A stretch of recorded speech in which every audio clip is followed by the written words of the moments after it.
چوتھے سپارے کا آغاز ہے۔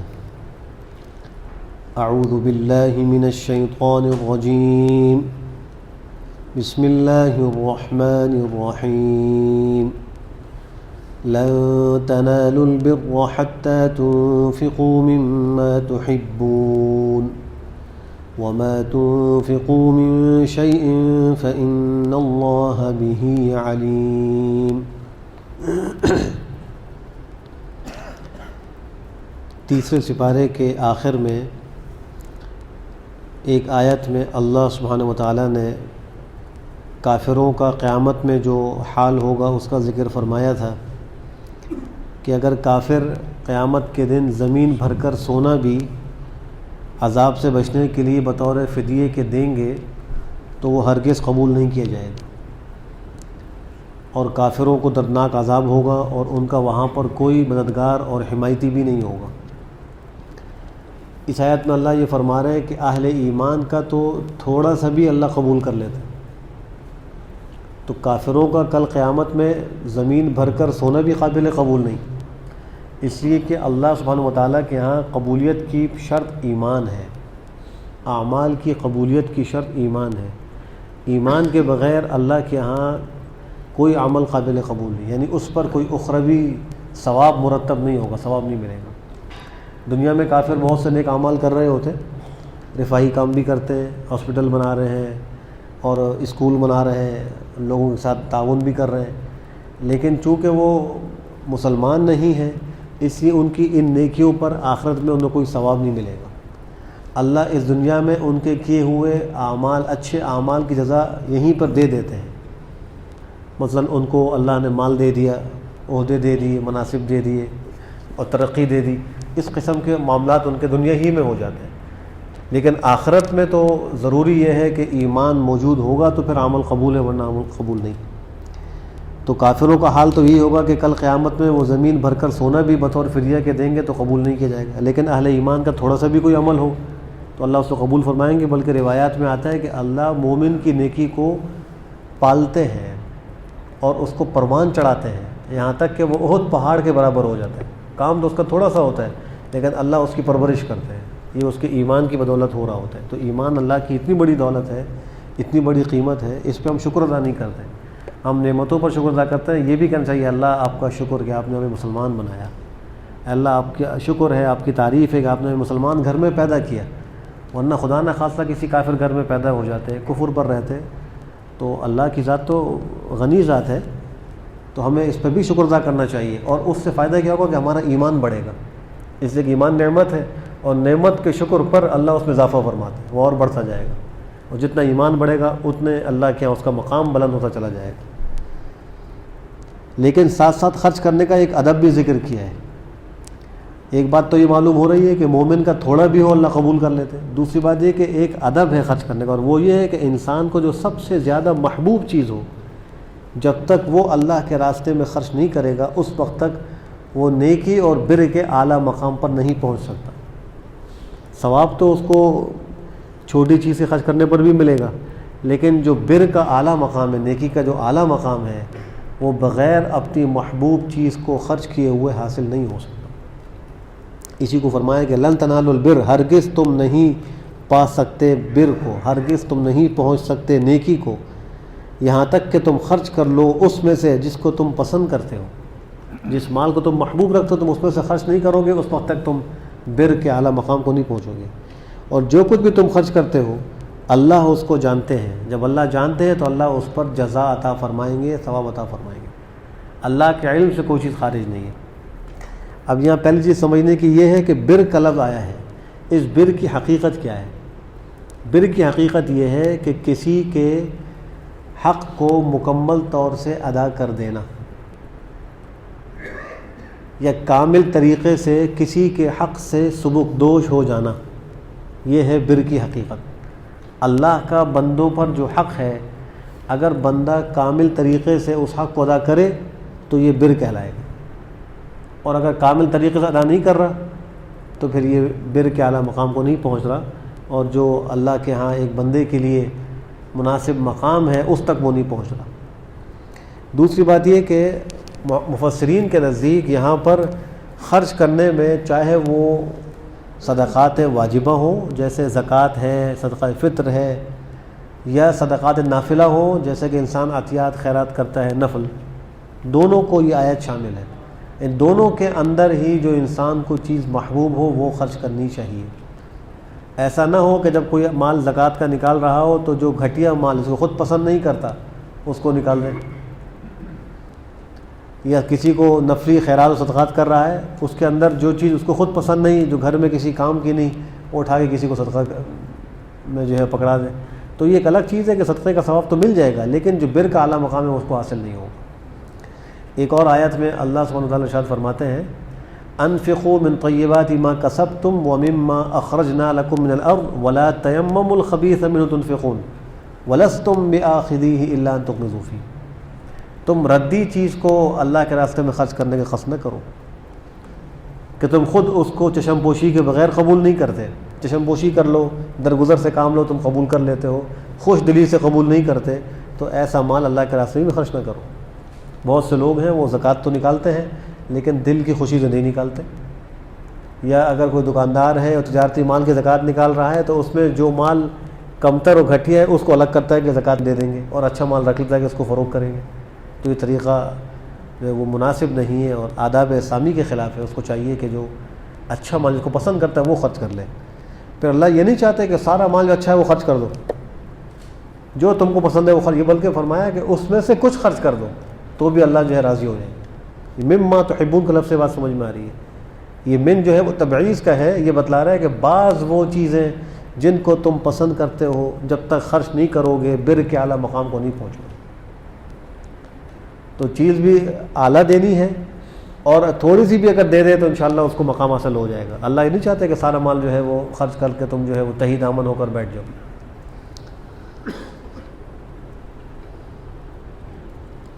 جب صحابہ کرام نے اس آیت کو سنا تو ان کا حال کیا ہوا؟ ایک صحابی حضرت ابو طلحہ انصاری، وہ آپ کی خدمت میں حاضر ہوئے اور آ کر عرض کیا کہ میرا ایک باغ ہے جس کا نام ہے بیروحا، کتب سیر میں اور تاریخ کی کتابوں میں اس کا تذکرہ ملتا ہے۔ بیروحا بڑا عمدہ اعلیٰ قسم کا ان کا یہ باغ تھا، اس میں ایک چشمہ تھا، ایک کنواں تھا میٹھے پانی کا، اس میں تازہ ٹھنڈا میٹھا پانی اس میں ہوتا تھا، اور اس باغ میں سرکار دو عالم صلی اللہ علیہ وسلم تشریف لے جاتے تھے اور وہاں جا کر اس کنویں سے پانی بھی نوش فرماتے تھے۔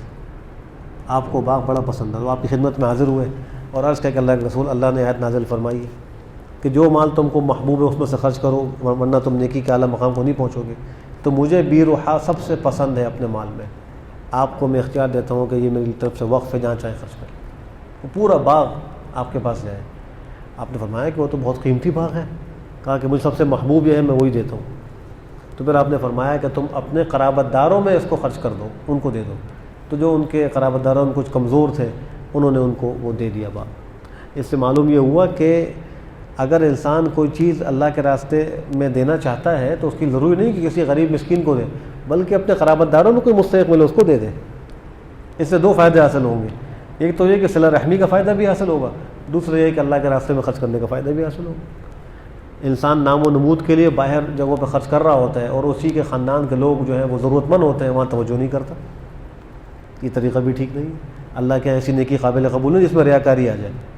اخلاص سے کیا ہوا عمل اللہ کی بارگاہ میں قبول ہوتا ہے، ریاکاری والا عمل اللہ جو ہے وہ اسی کے حوالے کر دیں گے، بھائی تم جانو تمہارا عمل جانا ہے، تم نے جن کو دکھانے کے لیے کیا تو انہوں نے دیکھ لیا، تمہاری شہرت بھی ہو گئی، ہم سے کیا ثواب کی امید رکھتے ہو، کچھ نہیں دیں گے۔ بلکہ قیامت میں جب حساب و کتاب ہوگا تو جہنم میں سب سے پہلے جن لوگوں کو داخل کیا جائے گا ان میں 3 لوگ ہوں گے، ان تینوں کا عمل تو بڑا اونچا ہوگا لیکن اخلاص نہ ہونے کی وجہ سے، ریاکاری پائے جانے کی وجہ سے ان کے اعمال مردود ہوں گے، اوندھے منہ جہنم میں ڈال دی جائیں گے۔ تو بڑی بڑی نیکیاں ہوں لیکن اگر نام و نمود کی تو اللہ کی بارگاہ میں قابل قبول نہیں، اور چھوٹا عمل ہو اخلاص سے کیا ہوا ہو اللہ کے یہاں اس کی بڑی قدر و قیمت ہے۔ ایسے ہی حضرت زید بن حارثہ آپ کی خدمت میں حاضر ہوئے اور آ کر عرض کیا کہ میرا یہ گھوڑا ہے جو مجھ کو اپنے مال میں سب سے زیادہ محبوب ہے، آپ اس کو اللہ کے راستے کے لیے قبول کر لیجیے۔ انہوں نے آ کر وہ حوالے کر دی۔ حضرت عمر بن الخطاب تشریف لائے، کہنے لگے میرے پاس ایک یہ باندی ہے جس سے مجھ کو بڑی محبت ہے، میں یہ اللہ کے لیے آزاد کرتا ہوں۔ اس باندی کو انہوں نے آزاد کر دی۔ تو صحابہ کرام کا جذبہ یہ تھا کہ جب وہ اس قسم کی آیتوں کو سنتے تھے تو فوراً متوجہ ہوتے تھے عمل کی طرف۔ آج مسلمانوں کا عالمیہ یہ ہے کہ وہ بجائے عمل کی طرف متوجہ ہونے کے اپنی معلومات میں اضافے کی فکر کرتے ہیں کہ ہمیں زیادہ معلومات حاصل ہوں گی۔ کام تو بنے گا جب وہ معلومات ہمارے معمولات میں شامل ہوں۔ اگر صرف معلومات ہیں اور معمولات نہیں ہیں تو اس میں بھی کوئی فائدہ نہیں۔ تو فرمایا کہ جب تک تم اپنی پسندیدہ چیزوں میں سے کچھ خرچ نہیں کرو گے تو ہرگز تم بر کے مقام کو نہیں پہنچو گے۔ باقی تم جو کچھ بھی خرچ کرو اللہ جانتے ہیں جزا تمہیں اس میں ضرور مل جائے گی۔ تو اس کا یہ مطلب نہیں کہ کوئی آدمی کم تر چیز کو اگر صدقہ خیرات کرے تو وہ ثواب نہیں ملے گا۔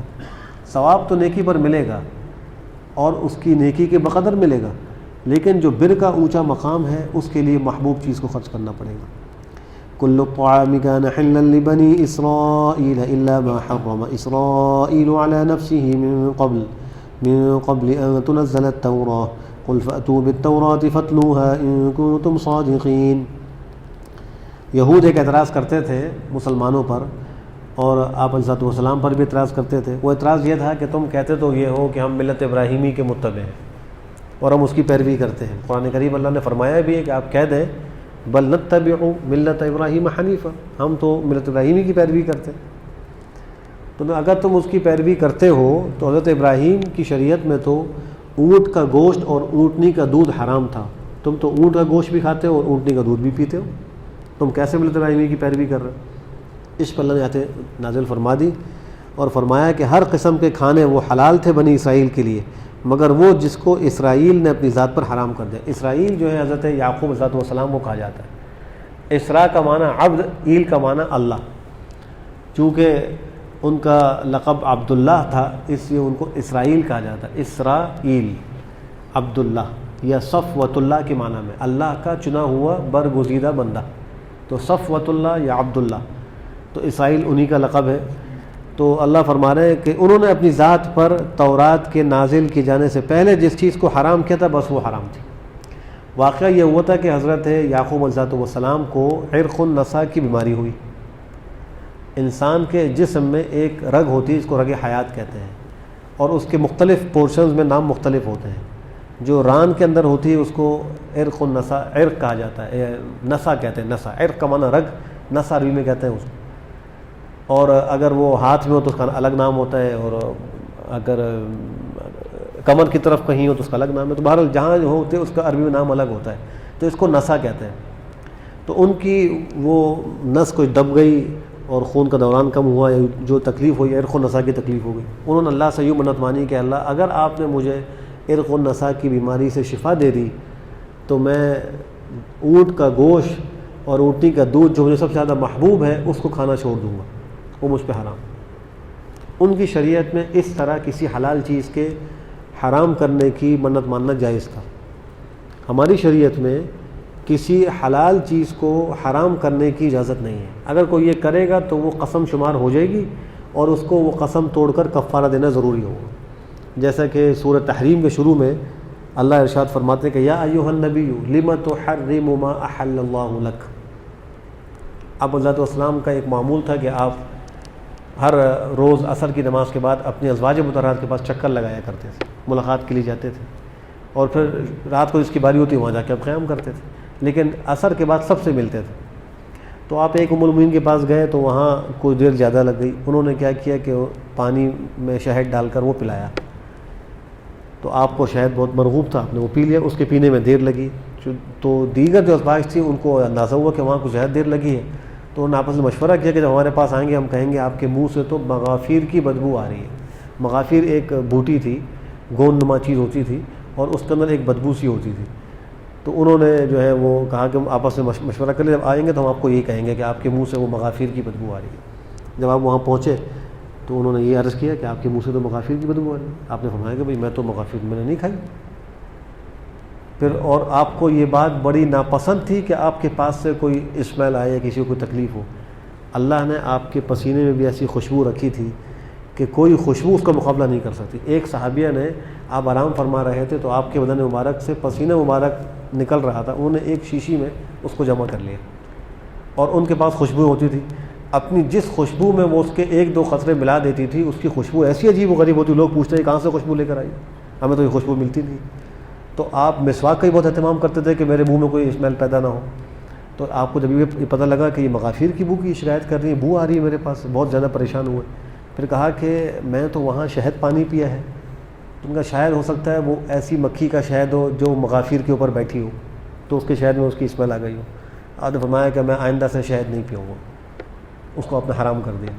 اللہ نے اس پہ آیت نازل فرما دی، یا ایھا النبی لم تحرم ما احل اللہ لک، اے نبی آپ نے کیوں حرام کیا اس چیز کو جس کو اللہ نے آپ کے لیے حلال کیا تھا. تو اس پر آپ نے اپنی قسم کو توڑا، کفارہ دیا اور کہا کہ آئندہ میں اس کے خلاف نہیں کروں گا. تو آپ نے جو حلال چیز کو حرام کیا وہ قسم شمار ہوا. تو اگر آج بھی کوئی آدمی منت مانتا ہے، اگرچہ جائز نہیں ہے، اس کو ایسا نہیں کہنا چاہیے، لیکن وہ کہہ دیتا ہے کہ اگر مجھے شفا ہو گئی تو میں بکرے کا گوشت نہیں کھاؤں گا مثلا، یا میں گائے کا گوشت نہیں کھاؤں گا.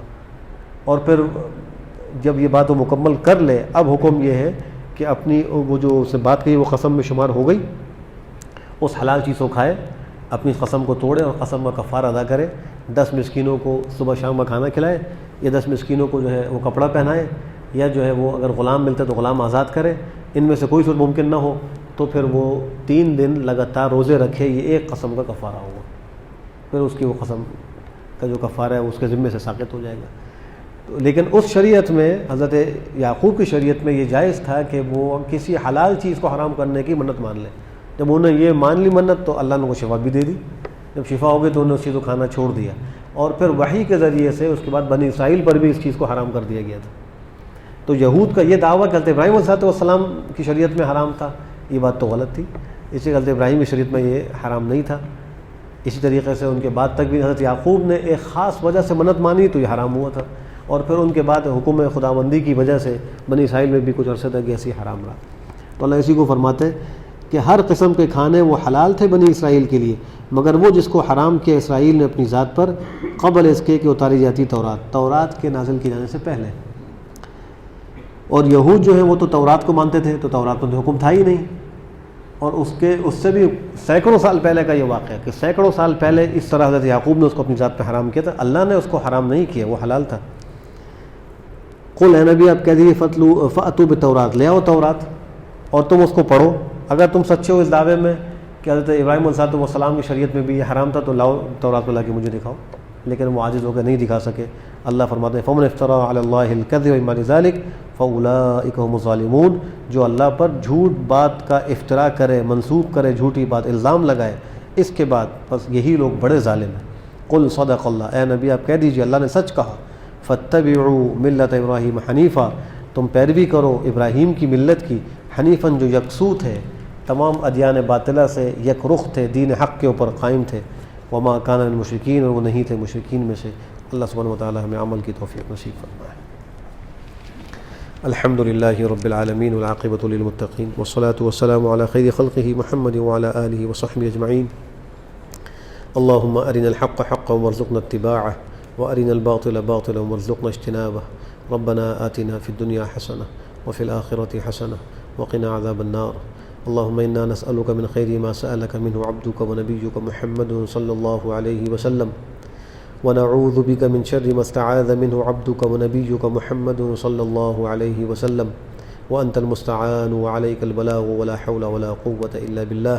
ربنا تقبل منا إنك أنت السميع العليم وتب علينا إنك أنت التواب الرحيم. وصلى الله تعالى على خير خلقه محمد وعلى آله وصحبه أجمعين برحمتك يا أرحم الراحمين.